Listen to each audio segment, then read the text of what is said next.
और शहनवाज हुसैन क्या कह रहे हैं इस पूरे घटनाक्रम पर, उनकी बात सुन लेते हैं। कांग्रेस विनाश की तरफ बढ़ रही है। कांग्रेस अपने ही नेताओं को अपमानित करती है। कोई भी राहुल गांधी के लिए खतरा न बन जाए, चाहे वो सचिन पायलट हो या ज्योतिरादित्य सिंधिया। ये अगर दोनों कभी मुख्यमंत्री बन जाते मध्य प्रदेश और राजस्थान के, तो वो उनका कद और उनकी योग्यता इतनी हो जाती कि वो राहुल गांधी के लिए भविष्य में खतरा बन जाते। इसलिए झगड़ा अशोक गहलोत और सचिन पायलट का नहीं है, झगड़ा है कि राहुल जी प्रियंका जी के सामने कोई टैलेंटेड युवा नेता आगे न बढ़ जाए, इसलिए उसके पड़कतरो।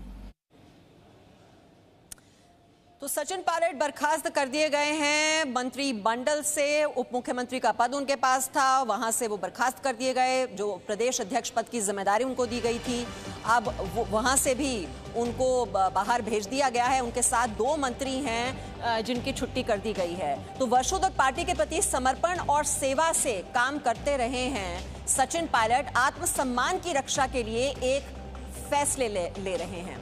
ये सूत्रों के मुताबिक जो दर्द है आप उसको समझिए सचिन पायलट का, जो लगातार जी जान से पार्टी को मजबूत करने के लिए लगे रहे। नोटिस देकर उनको धमकी दी जाती है। स्पेशल ऑपरेशन ग्रुप की ओर से उन्हें नोटिस दिया गया राजद्रोह का, कि आपराधिक साजिश उन्होंने रची सरकार को गिराने के लिए, ऐसे आरोप लगाए गए। दरअसल इसी ने ट्रिगर पॉइंट का काम किया। हालांकि ये जो तनातनी और टकराव है, अनबन की जो खबरें हैं, हम लगातार सुनते रहे हैं 2 साल से। जब मुख्यमंत्री की गद्दी संभाली थी अशोक गहलोत ने, तब भी काफी ज्यादा नाराज हुए थे सचिन पायलट, क्योंकि उन्होंने 6 साल तक बहुत काम किया।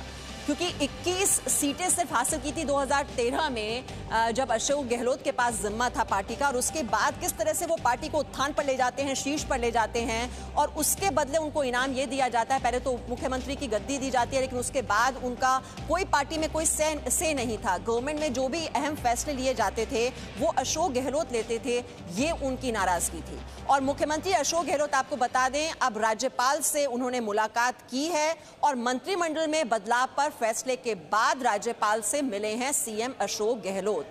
उप मुख्यमंत्री को बर्खास्त करने की जानकारी देने के लिए राज्यपाल से उन्होंने ये मुलाकात की है। अंकित हमारे साथ हैं। अंकित, अब ये जो राज्यपाल से मुलाकात हो रही है, क्या विधायकों के समर्थन पत्र के हस्ताक्षर समेत क्या वो लेकर वहां पर गए हैं और उनको सौंपे जा रहे हैं, या किस लिए हो रही है ये मुलाकात? क्या जानकारी दी गई?